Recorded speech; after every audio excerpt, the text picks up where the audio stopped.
자, 이번에는 이제 증권사 애널리스트가 아닌 제야 전문가 우리 명동고래 조승재 회장님이 준비하고 계시는데요. 저도 개인적으로 이분 강의를 되게 오랜만에 듣게 돼서 또 기대도 됩니다. 인사하고 바로 시작해 주실까요? 네.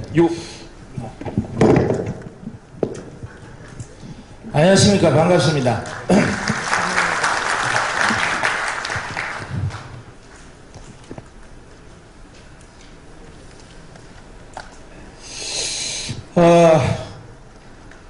자, 시장은 굉장히 좀 뜨거운데 양극화가 조금 많이 되어 있죠.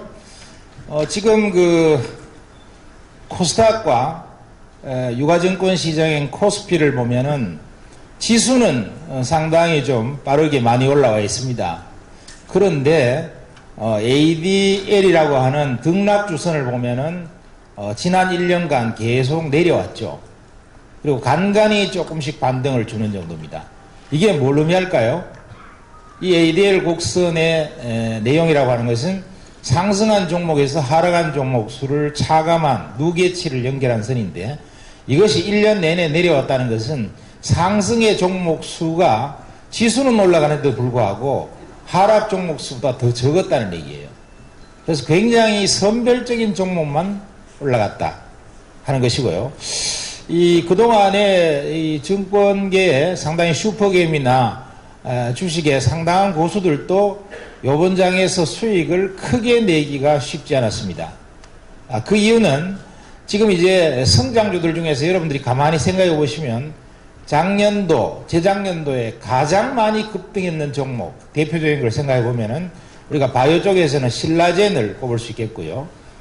그 다음에 IT 쪽에서는 인터플렉스와 BH 같은 걸 꼽을 수 있겠는데, 그런 것들은 이제 인터플렉스나 BH는 한 10배 가까이 올라왔죠.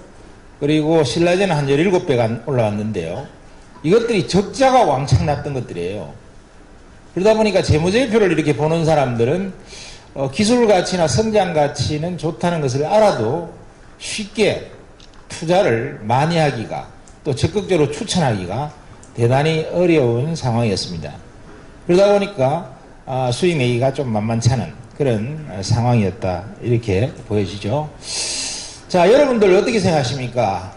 제가 그동안의 강연을 통해서 이번 장은 상당히 길게 올라갈 것이다, 절대로 짧게 끊어지지가 않는다.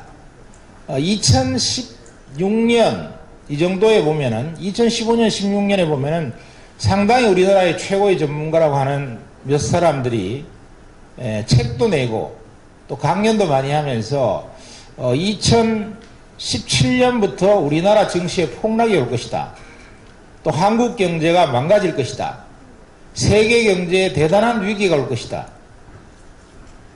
이런 얘기들을 미국 증시에 대해서도 쏟아냈고 한국 경제에 대해서도 그런 얘기들을 많이 쏟아내면서 상당히 비관론이 횡행했습니다. 또 우리나라의 경제 인구가 이제 2017년부터 정점을 찍고 꺾어지면서 우리나라의 부동산 값이 또 폭락할 것이다, 이런 얘기들이 많이 나왔죠. 그래서 제가 뭐라고 했냐면은 절대 그런 일이 없을 것이다. 이번 장은 생각보다 굉장히 길게 올라가고 상당히 크게 올라가고 부동산도 정부가 아무리 규제를 해도 계속 올라갈 것이다, 이렇게 말씀을 드렸습니다. 지금 현 정부가 부동산도 지금 잡으려고 길을 쓰지만 특히나 강남의 부동산을 잡으려고 온갖 대책을 한꺼번에 다 쏟아냈죠. 강남 부동산만 제일 많이 올라가죠. 이것은 뭐냐 하면은 시장의 원리를 너무 몰라서 규제 대책만 쏟아내면 값이 떨어질 거라고 생각하는 그런 잘못된 사고방식 때문에 나타난 현상이죠. 그리고 현재 세상에 돌아가고 있는 이 큰 흐름이 어떻게 변하는가를 전혀 몰라서 이런 얘기들이 많이 나온 것입니다. 2016년도에도 상당히 우리나라 유명한 경제연구원 원장님이 2017년부터 한국 경제 대폭락이 온다, 한국 증시 엄청난 폭락이 온다, 이렇게 했는데 대폭락이 옵니까? 안 오죠. 자, 그래서 심지어는 또 어떤 사람들은 올해 증시가 이제 마감되지 않을까, 내년부터 폭락 오지 않을까. 지난 한 3, 40년간을 보면은 매 8년 팔자가 시작되는 해에 폭락이 대부분 있었습니다. 우리가 IMF 같은 것도 1997년도 IMF 터지면서 98년에 대폭락이 또 있었죠. 모라토리움 때문에. 그리고 또 2008년에도 2007, 8년에 거쳐서 또 금융위기가 나오면서 엄청난 폭락이 있었죠. 이번에도 아마 2018년 이 정도에는 폭락이 있지 않을까 이렇게 얘기하는데요. 이런 논리가 맞을까요? 전혀 맞지 않다는 거예요. 자, 그러면 왜 그렇게 보느냐? 지금 장은 골디락스 장세가 도래하고 있다 하는 것입니다. 그렇기 때문에 과거에 그와 같은 모든 전망들이 다 틀릴 수밖에 없게 돼 있다 하는 것이고요. 아주 쉽게 얘기하면, 내가 작년에 강연에도 말씀드렸습니다만, 2008년도에 증시나 경제 대폭락이 왜 어떻게 발생했냐 이러면은 금융의 위기 때문에 발생했죠. 그리고 엄청난 패닉이 있었습니다. 그러면 이 패닉의 종결은 어떻게 결론이 날까? 패닉의 종말은 반드시 버블로서 끝나야 돼요. 그래서 패닉은 버블로 끝나고 버블은 패닉을 동반하게 되어 있죠. 자, 그러면 한국의 증시와 한국의 경제, 미국의 증시와 미국의 경제가 지금 현재 버블이 잔뜩 끼어 있는가 하는 것을 보면은 지금이 끝나가는 시점인가 아직 많이 남아 있는가를 알 수 있어요. 아주 미국은 볼 것도 없이 우리나라 증시만 한번 봅시다. 현재 우리나라 증시의 퍼가 올해 실적 기준으로는 얼마냐 하면은 퍼가 9배가 약간 넘습니다. 9배. 그러면 퍼 9배가 버블입니까? 역사적으로 보면은 하단권에 있다는 거예요. 버블이 전혀 아니죠. 버블이라는 것은 사람들이 경제가 너무 좋고 증시가 너무 좋아서 도처에 돈 벌었다는 사람이 넘쳐나고 펀드에 가입하겠다고 사람들이 줄을 서고, 그 다음에 내수 경기도 활성화돼서 먹고 살만하고 부동산 값이 폭등을 하고 이런 상황이 돼야 되는데 지금 보면은 안 그렇죠. 사람들이 죽겠다 그러고, 여러분이 지금도 주식하면서 조금 불안하지 않으신가요? 북한놈이 혹시 또 핵무기 쏠까봐 겁돈하고, 그 다음에 또 경제도 보니까 침체되어 있는 것 같은데 별로 좋아 보이지도 않고, 주변에서 장사 잘 되는 사람, 장사 잘 된다는 사람도 별로 없고, 그래서 뭔가 불안하면서 지금 주식 투자를 하고 계시죠.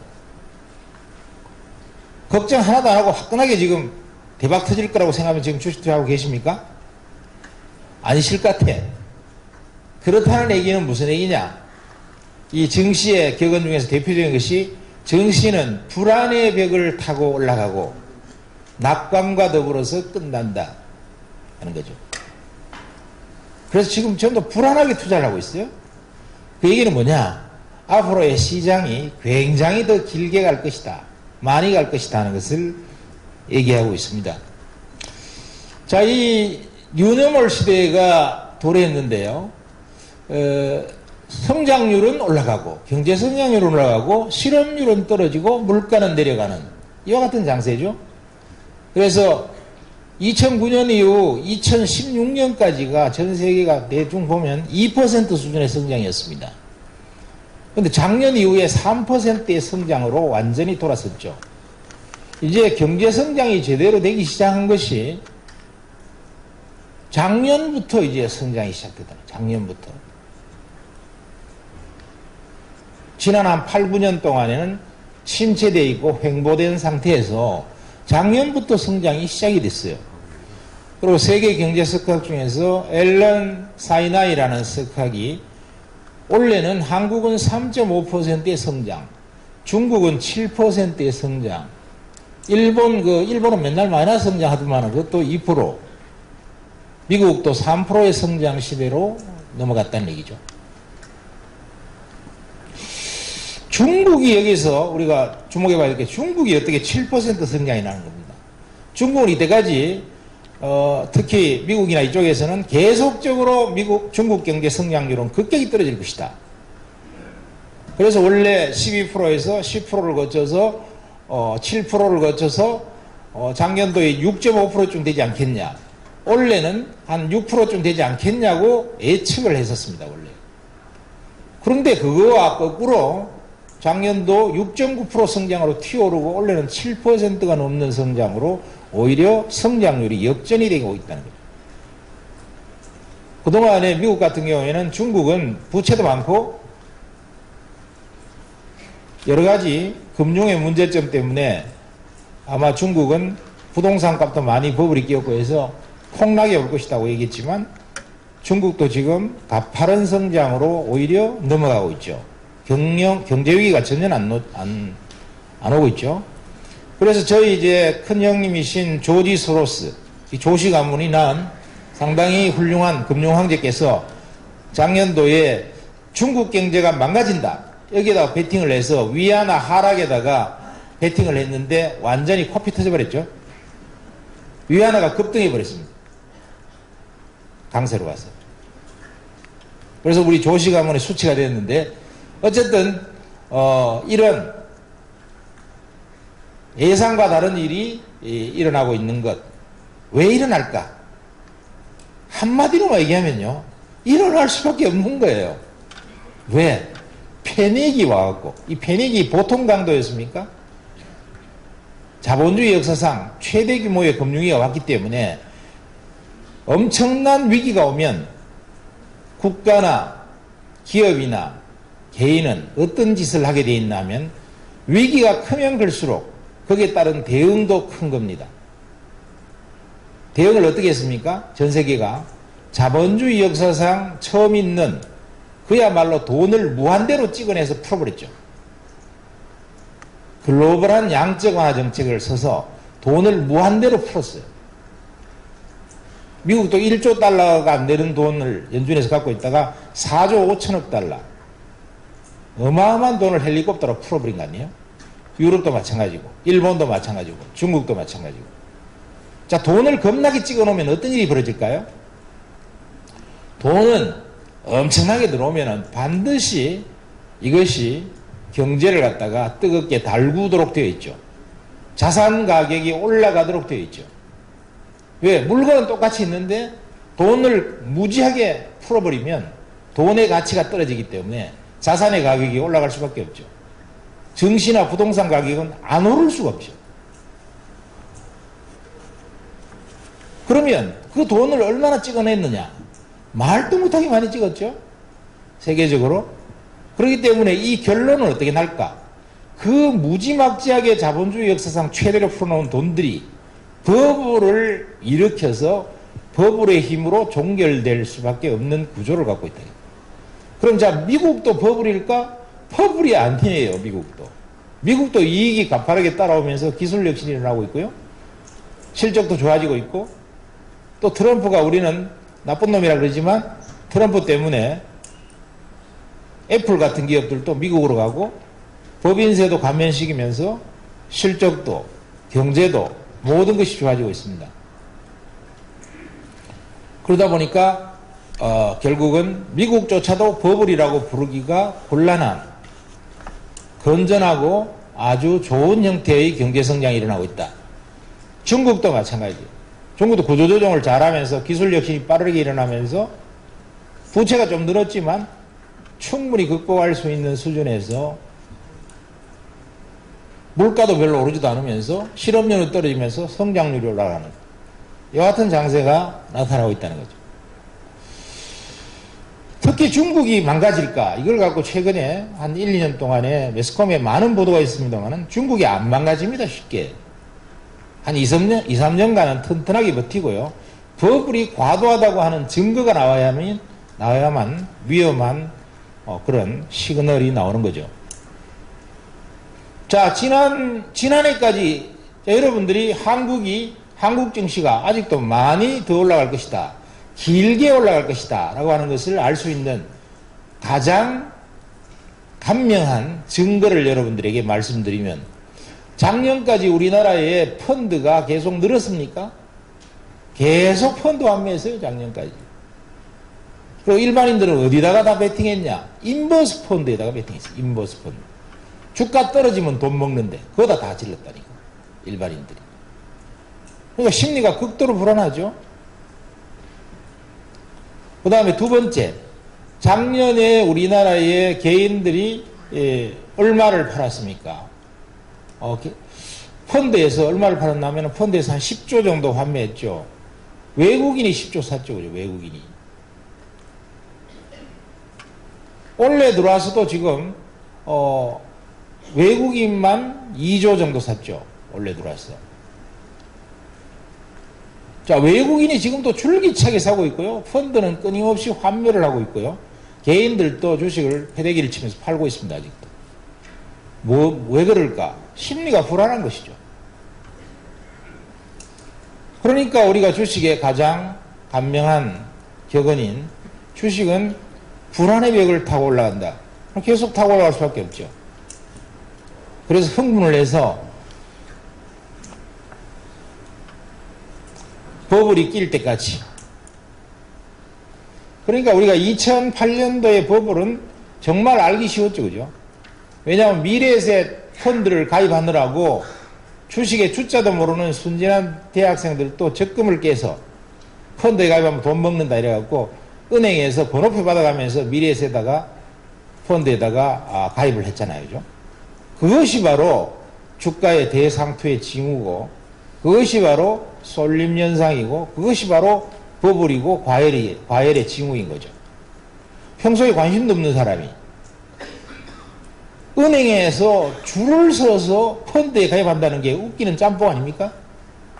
어떻게 펀드를 가입하느라고 펀드를 원래 증권사에서 막 팔라 그러면 막 설득을 잔뜩 하면 펀드에 가입해주고 이래야 정상일 텐데 은행에 자기 스스로 찾아가서 펀드에 한 번도 가입해보지 않았던 순진한 대학생들까지 가입한다고 가서 줄을 서서 번호표를 받아가 가입하냐 말이야. 그 자체가 이미 과열이고 버블이라는 징후인 거죠. 지금은 전혀 그런 증세가 안 나타나고 있잖아요. 그러니까 여러분들이 주식을 겁을 낼 필요가 없어요. 다만 뭘 사느냐 이거에만 남아있는 거죠. 자, 그러면 앞으로도 지금 계속 저는 상당히 긴 시간 동안 언제라고 못을 박지는 못합니다. 2년이 더 지날지 3년이 더 갈지 4년이 더 갈지 그건 모르겠지만 상당한 기간 동안 계속 시장이 좋아지고 올라갈 것이다. 왜 그럴까? 지금은 시작이다. 왜냐하면 그레이트 로테이션이 시작됐기 때문이에요.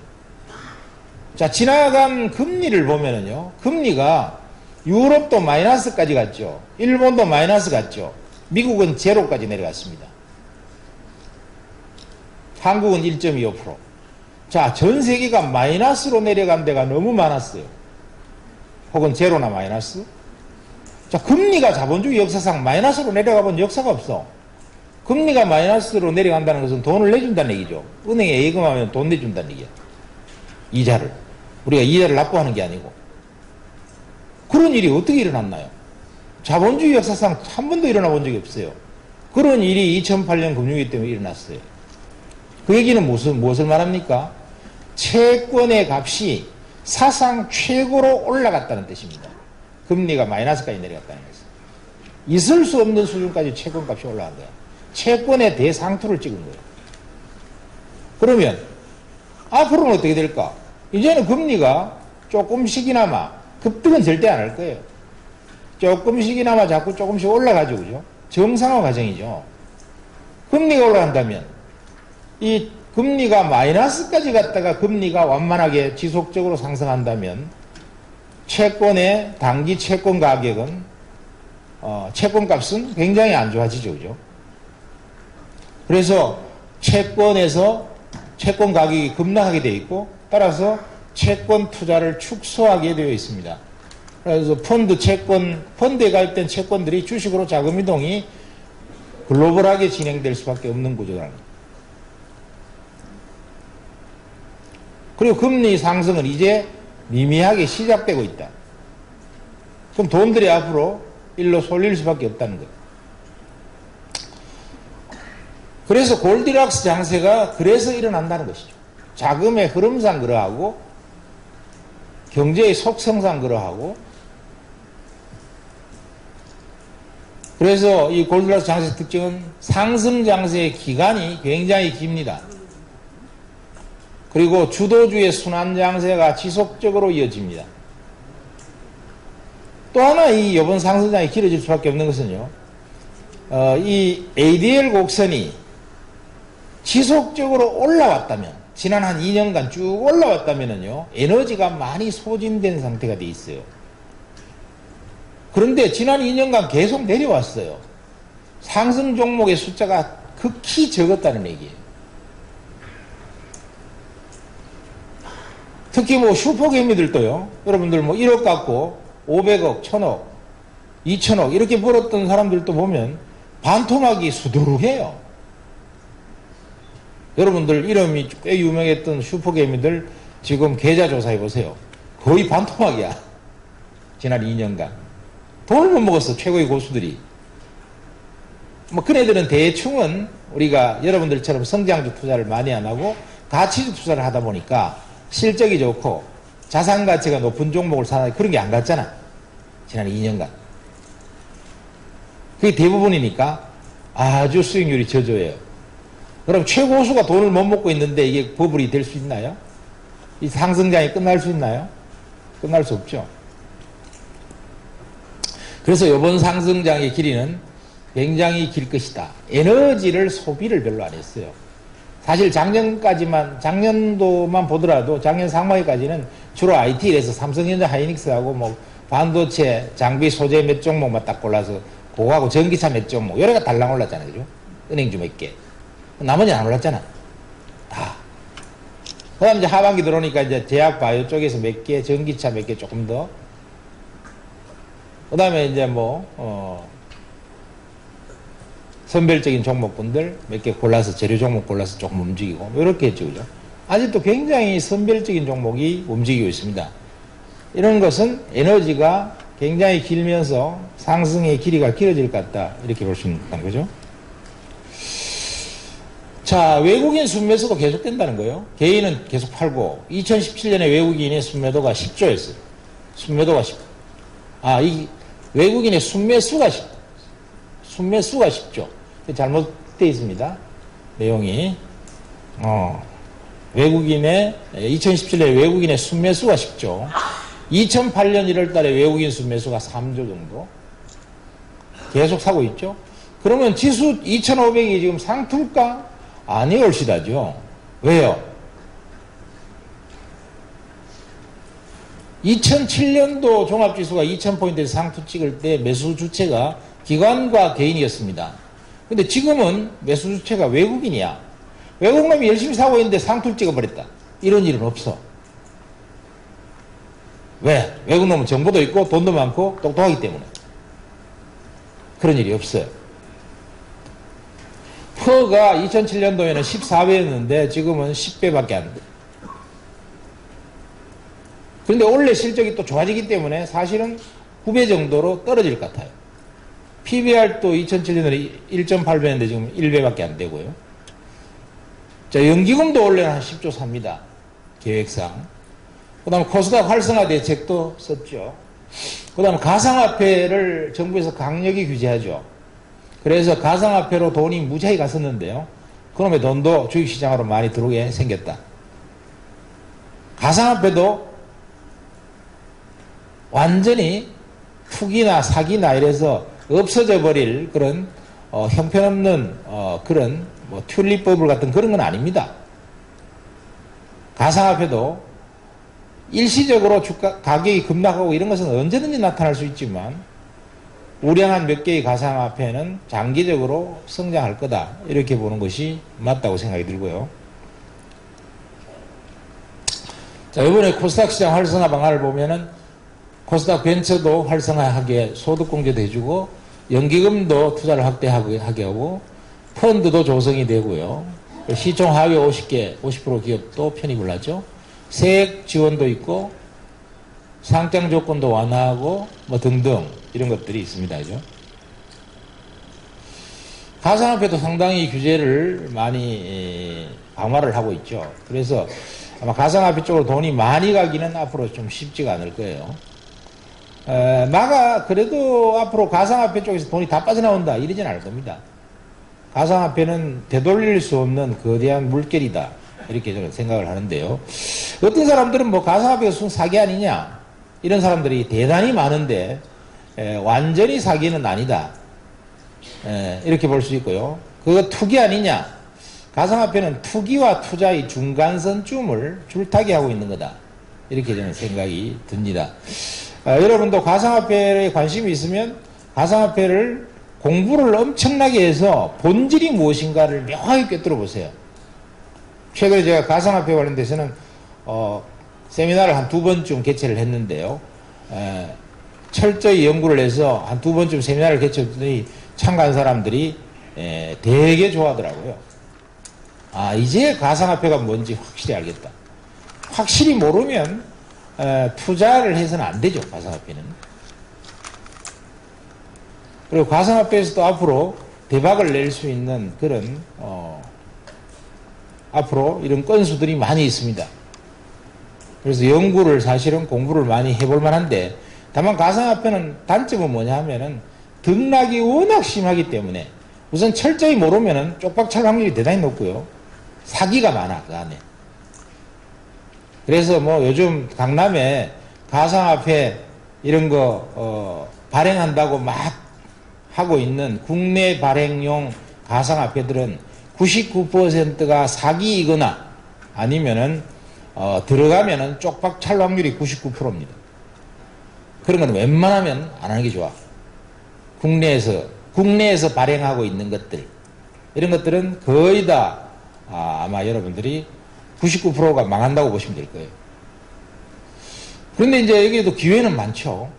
원래 이제 러시아에서 텔레그램에서 발행하는 TON이라고 하는 그 가상화폐와 원래 하반기 발행하는 페이스북에서 발행할 예정인 가상화폐는 아마 대박 가능성이 대단히 높아요. 왜냐하면 페이스북은 8억 명의 유저를 현재 갖고 있는 거대한 조직이 가상화폐를 발행한다면 제가 봤을 때는 상당한 수준의 화폐로 정착될 것 같다 이렇게 생각되고, 러시아의 TON 같은 거는 텔레그램이라고 하는 지금 우리나라에서는 지금 카카오톡을 쓰잖아요. 러시아는 텔레그램을 쓰는데 이 텔레그램을 카카오톡을 쓰는 사람들도 텔레그램에 가입하는 사람이 되게 많아. 왜냐하면 텔레그램은 보안이 완벽하죠. 그래서 카카오톡은 해킹이 잘 뚫려서 남들이 잘 훔쳐보기 좋아요. 그래서 비밀리에 뭐 얘기하고 싶은 사람은 전부 텔레그램으로 가서 전 세계적으로 한 2억 명 정도 유저가 있죠. 그래서 이 텔레그램이 요번에 한 5억 달러, 한 5천억 정도 발행하는 게 아마 3월 말쯤 발행할 텐데, 그거는 좋을 것 같아. 그런 것도 연구를 여러분들 해보시고 투자하실 분들은 투자하는데, 다만 이 가상화폐는 제가 권유드리고 싶은 것은 5% 정도만 투자하는 게 좋을 것 같다. 자기 여유 재산의 한 5% 정도. 그 정도만 최고의 좋은 핵심을 앞으로 10년 뒤에도 굉장히 사용자가 급격히 증가할 수 있는 그런 것을 잘 골라서 발행 초기에 잘 사면 상당히 돈을 많이 벌 수 있지 않을까. 근데 5%만 투자해야 된다. 5%. 5% 투자해서 한 100배 먹기. 뭐 이런 식으로 투자를 해야 되지. 이걸 나는 전 재산을 갖다 넣겠다. 그건 완전히 큰일 나는 일이에요. 그리고 매매를 해보겠다. 샀다 팔았다 이렇게 매매를 해보겠다. 그거는 폐인이 되는 지름길입니다. 가상화폐를 갖고 뭐 오늘 샀다가 내일 팔았다가 저까지 샀다가 고까지 팔았다. 그거는 10,000명 중에 1명쯤 돈 조금 벌려나 몰라도 나머지 모든 사람들은 24시간 열리잖아. 그죠? 24시간 쳐다보려니까 전부 다 뭐가 걸릴까 생각해 보면 제가 봤을 때 녹내장 다 걸릴 것 같다. 안압이 발생해서 하루 종일 쳐다보느라고. 그리고 스트레스를 겁나게 받아서 제가 봤을 때는 전부 다 폐인이 다 될 것 같습니다. 그러니까 매매를 할 사람은 아예 들어가지 마. 절대로 들어가서는 안 돼. 매매하겠다는 사람. 그 급격한 변동성을 그래 한 사람이 없어요.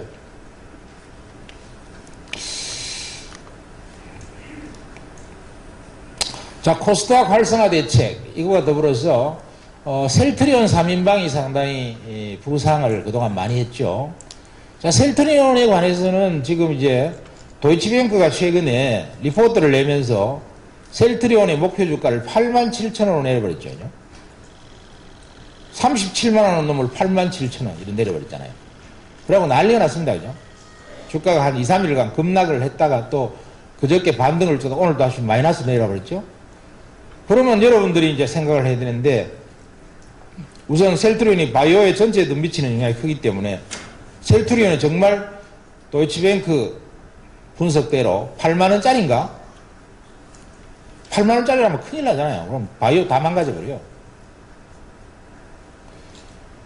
여러분들은 8만원짜리 생각해요? 아니죠. 8만원짜리가 아닙니다. 그러면 왜 걔들은 87,000원이라고 그렇게 셀트리온의 목표값을 낮췄을까요? 그 낮춘 논리를 보면은 셀트리온은 연구개발비를 전부 다 3임상이 시작되면서 전부 다 연구개발비를 자본계정으로 이전시켜서 비용 투자를 손익계산서에서 비용 처리를 안 해버렸다는 거야. 그래서 실제로 셀트리온이 내고 있는 이익을 반으로 줄여야 된다는 거예요. 그게 도이치뱅크의 분석이에요. 그럼 작년도에 셀트리온은 5천억 정도 영업이익 냈죠. 원래 한 7,500억 정도 낼 겁니다. 그럼 작년도에 5천억 이익 낸 거 5천억 믿을 수 없다 이거야. 그거 한 2,500밖에 이익 안 내는 걸 봐야 된다는 거죠. 그럼 원래 7,500억 이익 내는 것도 7,500억 이익 안 내고 한 4천억밖에 이익 안 내는 걸로 봐야 된다. 그게 도이치뱅크의 논리야. 미국과 유럽의 제약사들은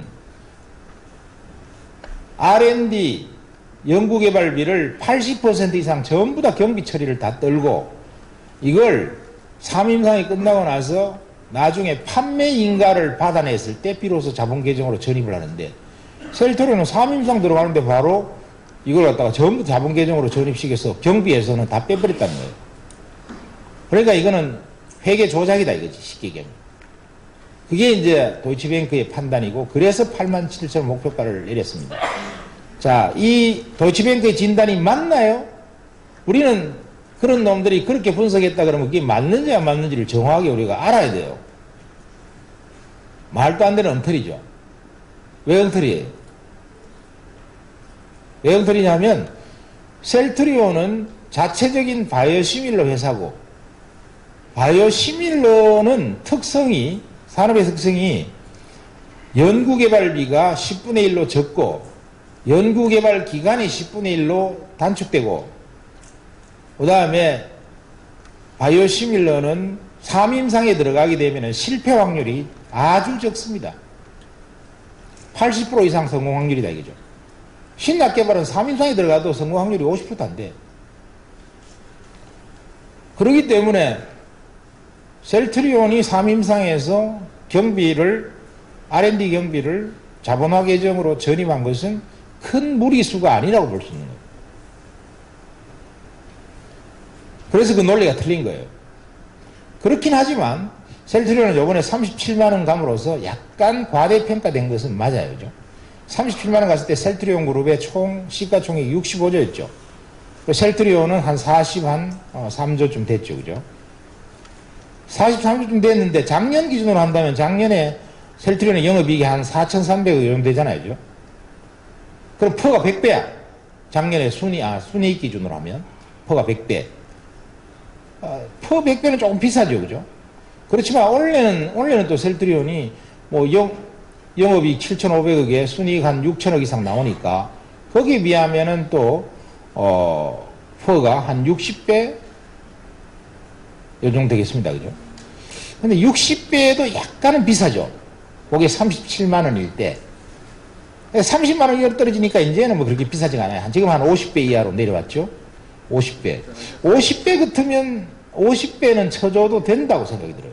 어떤 사람은 뭐 퍼 30배 정도만 성장률 하더라도 퍼 30배 봐도 되냐 않겠냐 이러는데, 셀트리온은 지금부터 이제 많은 그 바이오시밀러들이 새로운 것들이 계속 유럽 허가, 미국 판매 허가 이런 것들이 계속 이어지기 때문에 매출과 이익의 성장 속도가 연간 50% 이상 계속 성장하기 때문에 그 정도면은 퍼 50을 봐줄만 하다는 거죠.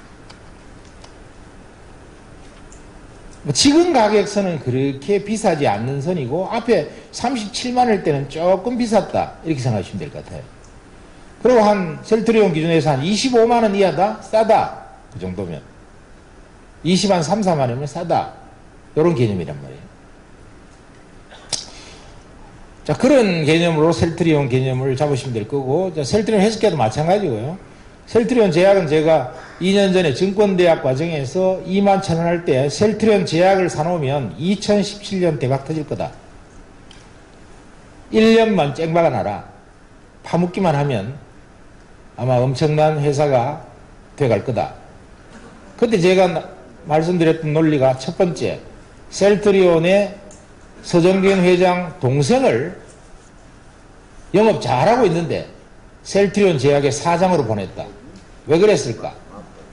셀트리온하고 셀트리온 제약은 하늘과 땅 차이죠. 그럼 셀트리온에서 마케팅을 기가 막히게 한 놈을 왜 그보다 훨씬 규모가 작은 셀트리온 제약 사장으로 보냈을까? 이거 키우겠다는 소리죠. 그죠? 대박 터질 것이다.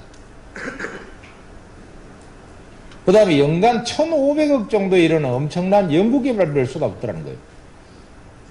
그런데 시총이 7천억이야, 2만원이면.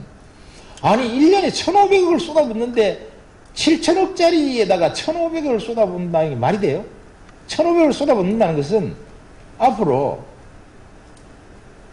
적어도 3조, 4조, 5조 이런 정도의 기업을 만들려고 1,500억을 쏟아놓는 거지 7천억짜리에다 1,500억을 매년 쏟아놓는 놈이 누가 있어? 이거는 분명히 대박 터진다. 이렇게 논리를 잡았는데 6배 올랐죠. 그죠? 6배. 그래서 우리 증권대학에 요거 갖고 있었던 사람들은 6배씩 먹었습니다. 그죠? 자, 코스닥 대형주 선침해 이런 것도 좀 있었고, 그래서 지금 이제 바이오 중에서도 대형주, 시총이 좀 큰 것들은 잘 가잖아요. 그죠? 그건 이제 코스닥 활성화 대책의 일환으로 사는 부분도 많이 있다. 이렇게 생각이 듭니다. 자, 주도주 순환 사이클을 한번 보면 IT 주에서 반도체 OLED 이런 거는 일단 반도체 정점론 이런 것들이 이제 많이 나오고 있죠. 그죠? 뭐 조정 후에 반등은 조금 줄 것 같습니다. 그죠? 조금 줄 것 같은데 이제 큰 시세는 없다. IT 쪽에서는. 이렇게 보시면 될 거예요. 이제 대박 터질 건 없다 이거죠. 100% 이상 기대하기가 굉장히 어렵다. 이런 얘기입니다. 대박은 별로 없고 반등 시세 정도 먹을 듯 조금 짜투리 먹을 듯 이렇게 찾아다니게 되는데 타이밍 잘 찾아서 뭐 그런 영역이다 이렇게 생각하면 될 것 같아요. IT는. IT는 이미 상투라고 하는 것을 언제 보여줬냐 하면 삼성전자가 280만원 정도 딱 올라가니까 목표 가격을 일제히 증권사에서 330만원, 350만원까지 끌어올렸죠. 그것으로 끝나버린 거야. 주가가 밑바닥에서 많이 오른 상태에서 주가가 올랐기 때문에 목표치를 일제히 상승시키면 바로 땡친 거예요. 주가는. 두 번째는 사상 최고의 실적을 발표를 했죠. 그죠? 작년 3분기에 발표를 하면서 뭐라고 그랬냐 하면은 많은 그 분석가들이 이렇게 얘기했습니다. 3분기 실적도 사상 최고고 4분기 실적은 더 좋고 내년도에는 더 좋겠다. 그래서 사상 최고의 실적인데 또 더 좋고 또 더 좋다고 얘기를 해주셨어요. 그럼 끝났어. 그러면 그러고 나서 주가가 빠지죠. 그죠? 그럼 땡친 거예요. 주가는 어떻게 올라가야 되나요? 불안의 벽을 타고 올라가야 돼. 의심의 벽을 타고 올라가야 돼요. 확신의 벽을 타고 올라갈 수가 없어. 왜? 모든 사람이 다 확신하는 순간 다 주식을 사버릴 텐데 바보처럼 주식을 파는 놈이 어디 있겠어요? 다 사버리고 전부 다 사버리면 어떻게 될까요? 전부 다 팔려고 준비하고 있는데 어떻게 올라가? 그래서 사상 최고의 실적이 나오면 늘 위험합니다. 특히 반도체처럼 사이클의 변화가 급하고 빠른 섹터는 사상 최고의 실적이 대개 상투예요. 대개. 그래서 여러분들이 삼성전자나 하이닉스 같은 반도체의 투자는 굉장히 쉬워요. 너무나 쉬워. 볼 것도 없어요. 그냥 신문 보면 돼. 신문도 집에 뭐 매경항에 없는 사람은 조선일보하고 동아일보도 돼. 그냥 신문에 봤을 때 그냥 일간신문에 삼성전자의 실적이 사상 최악이다 이렇게 발표하면 사면 돼. 무조건 사면 돼요. 볼 것도 없이. 그 다음에 삼성전자가 사상 최고의 실적이다. 그럼 팔면 돼. 볼 것도 없이. 그러면은 정확해요. 아무리 분석을 많이 봤자 분석한 사람보다 100배 더 나아. 왜 그럴까요? 왜 그럴까? 첫 번째, 반도체는 산업의 쌀이잖아. 그죠? 산업의 쌀이기 때문에 반드시 있어야 되고, 그 다음에 반도체는 장기적으로는 지속 성장을 할 것임에 틀림이 없어요. 그리고 이미 독과점 체제를 서서히 갖춰가잖아요. 그렇기 때문에 거기에서 최고 1등하는 대장 기업이 사상 최고의 실적이라 그러면 밑에 똘마니들도 몇 개 기업들이 돈을 많이 벌고 있잖아요.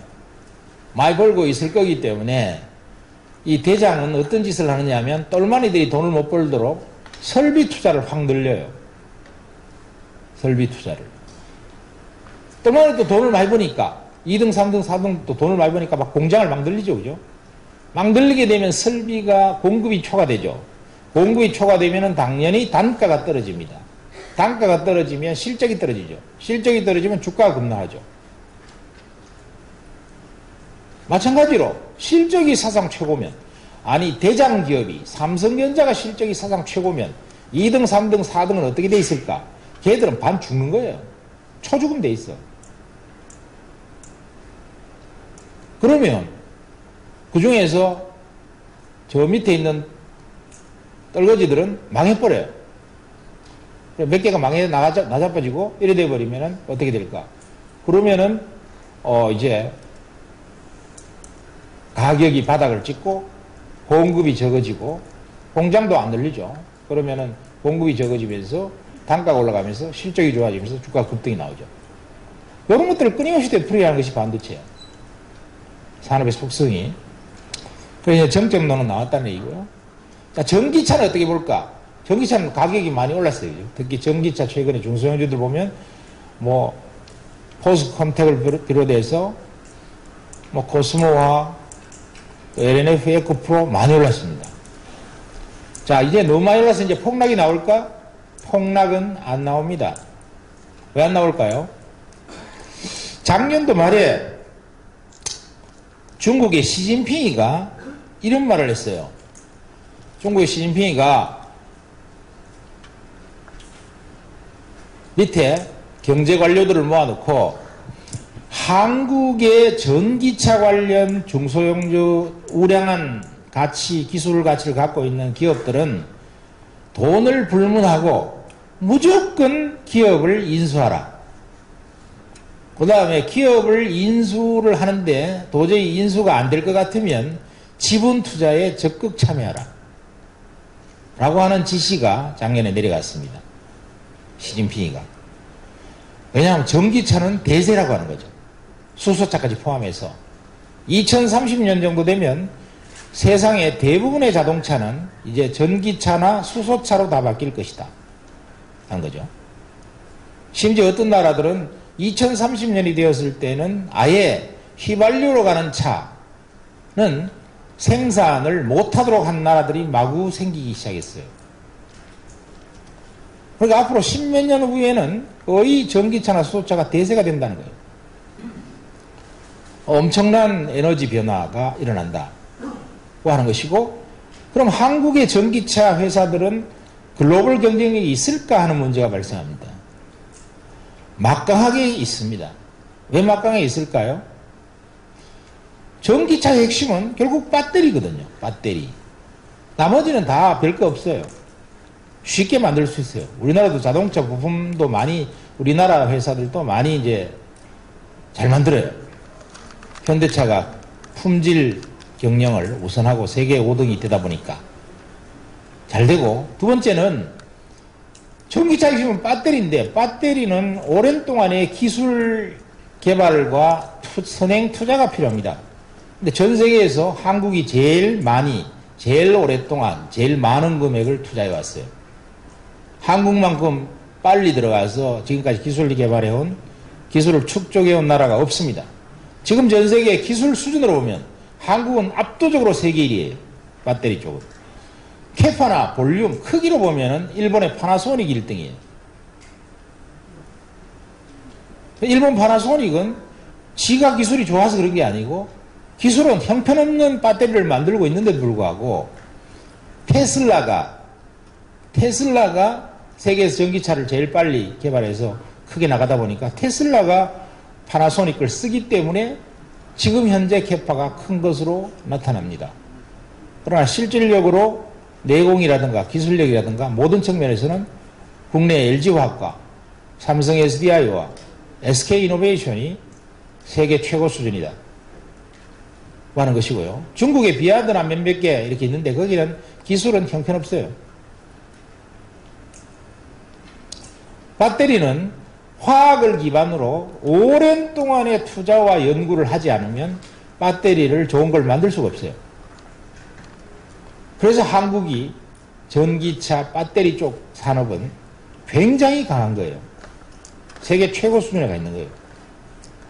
따라서 여기에 전기차에 관련되는 배터리 핵심주 몇몇 개는 여러분들이 만일에 앞으로 어떤 악재가 나와서 주가가 박살이 났다? 그러면 언제든지 사면 또 돈 먹습니다. 지금까지 바이오가 그랬죠, 그죠? 한국의 바이오 주식을 주가가 한 1, 2년, 2, 3년 박살 났을 때 사놓으면 꼭 돈을 먹었죠. 장기적으로 계속 올라왔어요. 전기차도 그러하다. 이렇게 보시면 돼요. 작년도에 우리나라에도 전기차가 16,000대 보급됐는데 올해 1월달 예약 건수만 2만 대야. 1월달 한 달 예약 건수만. 전기차 시대는 배터리의 기술 수준의 발전과 단가의 하락에 힘입어서 굉장히 빠르게 성장하는 그런 섹터죠. 다만 지금 배터리 회사들 보면은 포스코 캠텍만 퍼가 한 30배, 35배 정도 되고 나머지는 퍼가 50배쯤 돼요. 따라서 단기적으로는 지 가치를 다 왔어. 그러니까 단기적으로 오르기는 조금 쉽지가 않아요. 그래서 조금 빠져주거나 아니면 안 빠져주면 한 6개월이나 이렇게 행보를 쭉 한 다음에 다시 올라갈 수 있는 이런 구조라고 보면 될 것 같다. 이렇게 생각이 듭니다. 자, 바이오 제약은 기술 수출도 이제 막 되고 정부 육성책도 발표가 되고요. 이러는데 바이오 제약은 지금 어떤 상황에 와 있을까? 제가 봤을 때는 바이오 제약은 지금 빅사이클에 진입했다. 2021년까지 앞으로 3, 4년간 거대한 빅사이클에 들어갔다. 그리고 과거에처럼 바이오 제약이 한 1년 동안 확 온 다음에 다 개박살이 나서 고점에서 3분의 1 통이 툭툭 빠지고 한미약품도 88만원 가더니 25만원까지 푹 빠져버리고 이런 현상이 계속 일어날까? 안 일어날 거라고 보아집니다. 요번에는. 물론 이제 많이 오르면 반토막 빠질 거야. 아, 주가가 10배 올라놓고 반토막도 안 빠지면 그 양심이 있어야지. 당연히 너무 많이 오르면 많이 빠져야 돼요. 반토막 이렇게 빠져야 돼. 그런데 빠졌다가 또 올라가고 이런 현상이 나올 것 같은데 왜 그렇게 보느냐 하면 이번 사이클은 제약바이오가 좀 다른 것이 첫 번째가 상용화 사이클이다. 이게. 전부 다 후기임상, 2임상, 3임상 이런 데 들어가 있고 그 다음에 기술 수출이 전부 다 이제 협의가 되고 있고 임박돼 있고 그런 것들이 이제 많이 나와서 돈을 버는 회수 사이클이 들어가 있어요.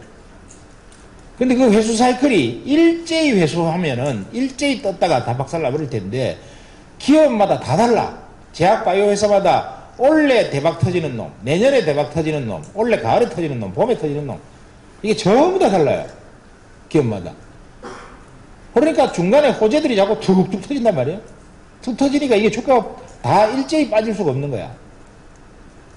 그러니까 종목을 잘 선별하고 기업을 잘 분석해서 하면은 앞으로 한 3년 동안 바이오제약에서는 먹을 떡이 엄청 많다. 그래서 너무 비쌀 때 잘못 먹어가지고 체하지 말고 떡을 잘 골라서 먹어야 돼. 편한 걸. 분석을 잘 해갖고. 그래서 자, 그리고 앞으로 3, 4년, 4, 5년 뒤에는 저는 개인적으로는 한국이 특정 분야에서는 세계 최고 수준으로 올랐을 거라고 봅니다. 특정 분야에서는.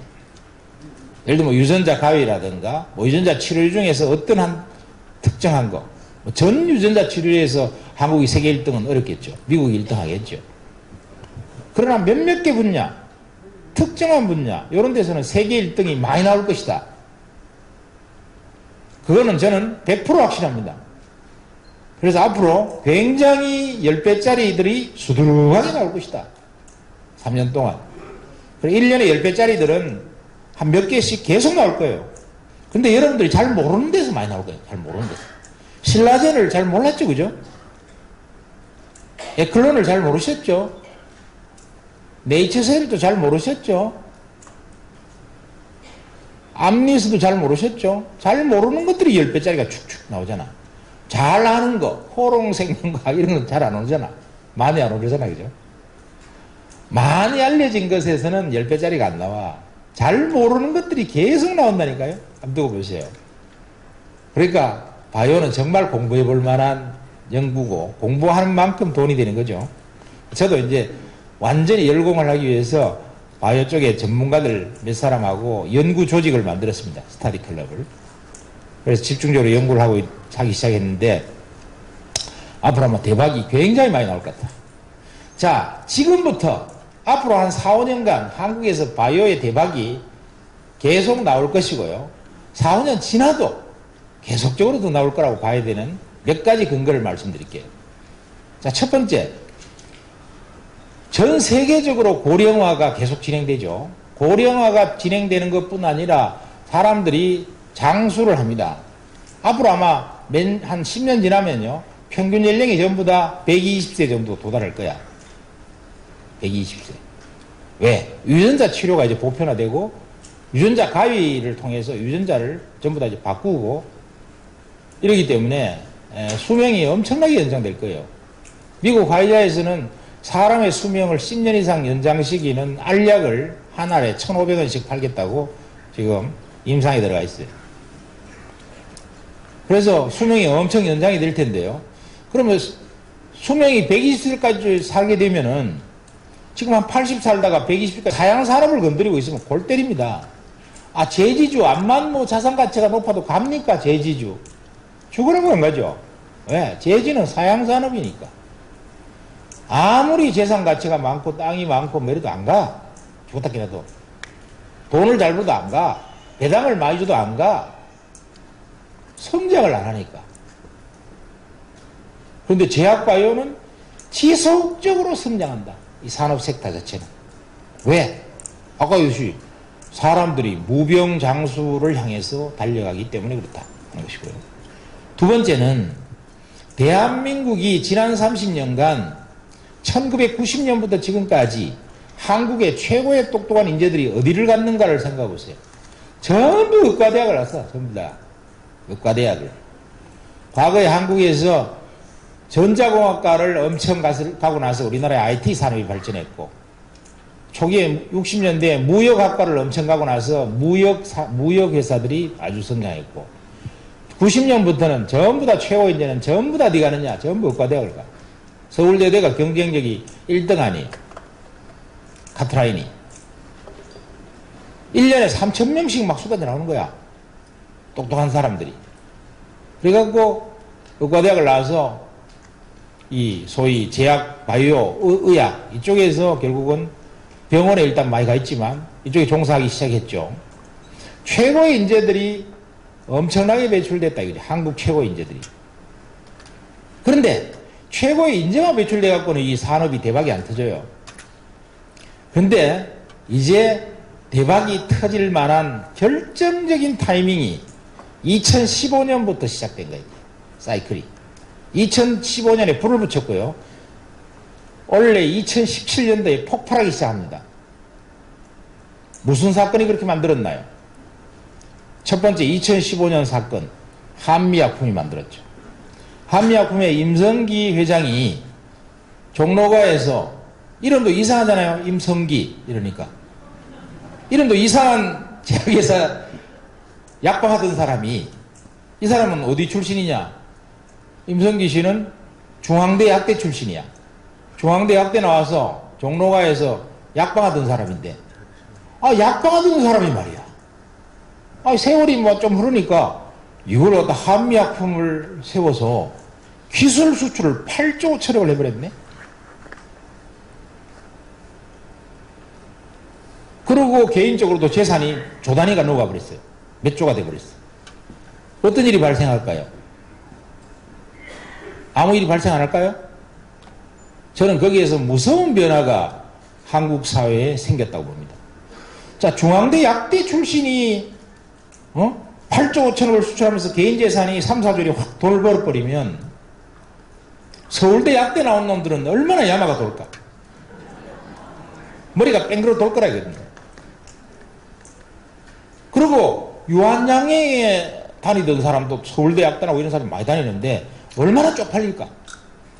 그동안에 한국 최고의 제약회사 유한양이 이랬는데 뭐 제약회사가 뭐 유한양이 최고야? 한미약품이 최고래 이제. 그걸 또 보니 그거는 뭐니까 중앙대 약대 나왔어. 이름도 임성기라고 이상해. 그런데 완전히 대박이야. 아마 우리나라에 기존에 있던 많은 제약사가 갑자기 질투심이 불불 끓기 시작했을 겁니다. 인류대학 약대를 나온 놈들이 아주 질투심이 생겨났을 거야.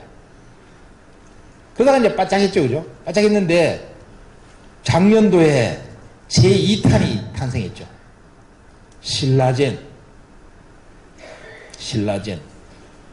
신라젠에는 문헌상이라고 서울대 치과대학 나왔어. 그래서 치과병원에 있어요. 그래서 스케일링 해준다고 입 딱 벌려라 하고 냄새 맡으면서 이빨 막 드르릉 스케일링 해주고 말이야. 충치 떼어주고 막 이랬단 말이야. 그렇게 하다가 이 사람이 면역 항체 바이러스 치료제를 딱 보니까 데이터가 기똥찬 거야. 부작용도 별로 없고 항암제인데 말이야. 그래서 그 회사 투자하고 싶은데 이래가 지도 개인적으로 좀 투자해놓고 그 회사에 또 한국하고 연관된 기업을 딱 찾아보니까 신라젠 회사가 있는데 가보니까 이 회사가 대단히 이하고 연결만 잘 되면 대박 터지겠어. 그래 지가 지분을 인수하면서 지 친구들 많이 끌고 모아갖고 돈을 300억을 딱 투자하면서 미국에 그걸 기술을 사버렸잖아요. 사버리고 이걸 항체 면역 바이러스 시장에 목숨 걸고 뛰어든 거야. 2009년도에. 그래가 한 7, 8년 동안 열심히 연구떡 했더니 어떤 일이 벌어졌나요?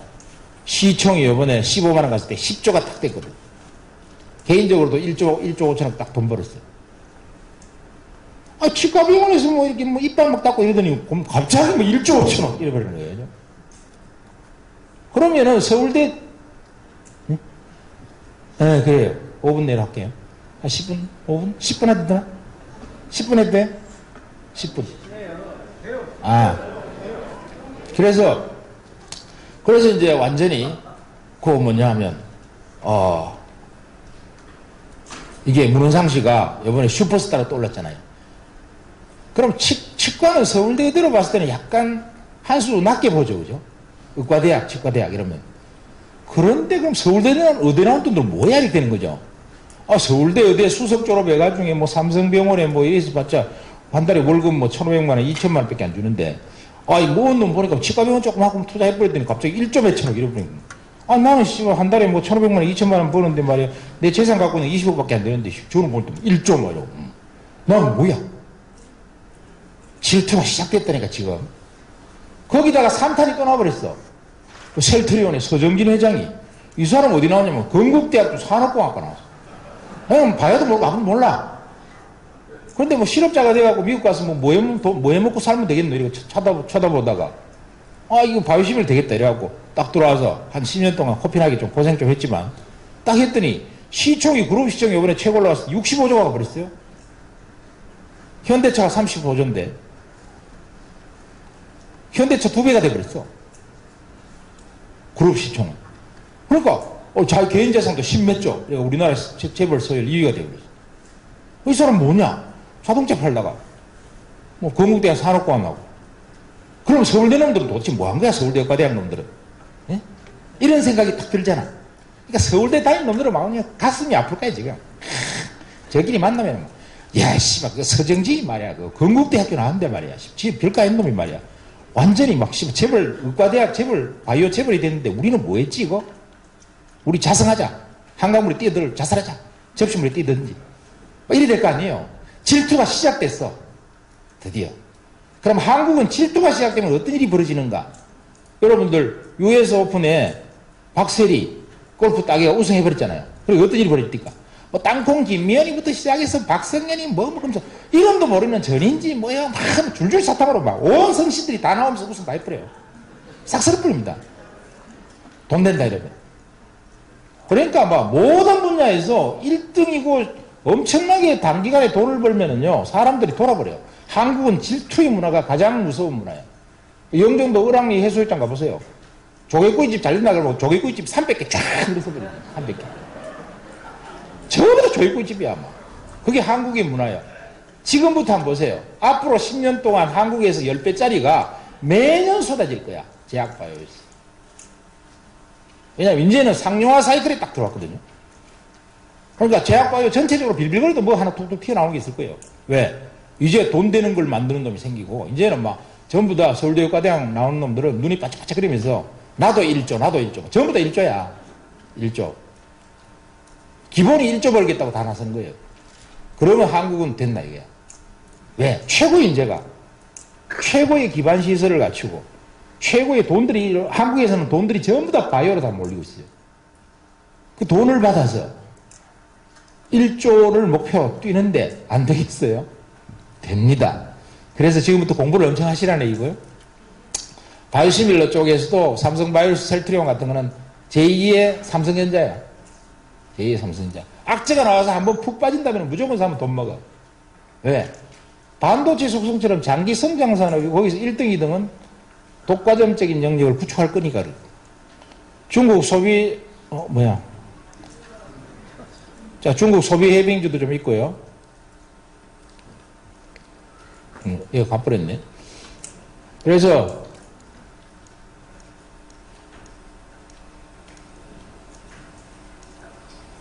마지막으로 여러분들에게 뭐 약간, 그냥, 아이고, 나는 그래도 이 사람아, 바이오는 적자도 나고, 뭐 돈도 많이 못 버는데, 막 너무 좀 오른 것 같기도 하고, 불안해서 못 견디겠다.